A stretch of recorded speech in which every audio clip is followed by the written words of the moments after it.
संदेश आहे की आम्हाला तुमच्या सगळ्यांचे सहकार्य पाहिजे. आम्ही आता कारवाई सुरू करतोय. आमचे लोक असं म्हणतात की साहेब इथे कारवाई करायला चालू केलं की लोक जनता नाराज होते, असं होतं तसं होतं.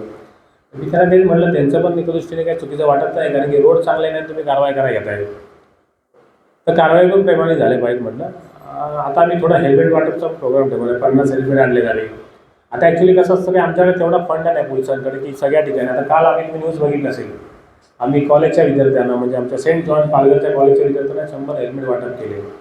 तेवढा फंड नसतो आपल्याकडे. मग आपण काय करतो, कंपन्यांना स्पॉन्सर्स होतो. आता आपण टीमाकडनं घेतो, याच्याकडनं घेतो, तर त्यांना फंडिंग यायला वेळ लागते. आपण उधारी खात्यावर चालले सगळं. हेल्मेटचे बरेचसे पैसे पेंडिंग आहेत, मग आपण त्यांच्याकडनं घेऊन मग त्याचा वेळ लागतो. आम्ही 50 हेल्मेट आणले. त्यावेळी असं ठरवलं की रस्त्यावर नाकाबंदी घेऊन त्यांना देऊन टाकायचे. त्यानंतर मग एकदा तुम्ही हेल्मेट 50 वाटप केले, सगळ्यांना जाणार नाहीत, पण ठराविक लोकांना हे करून आपण हे करतो. तसं तुम्ही पण विद्यार्थ्यांपर्यंत पोहोचा.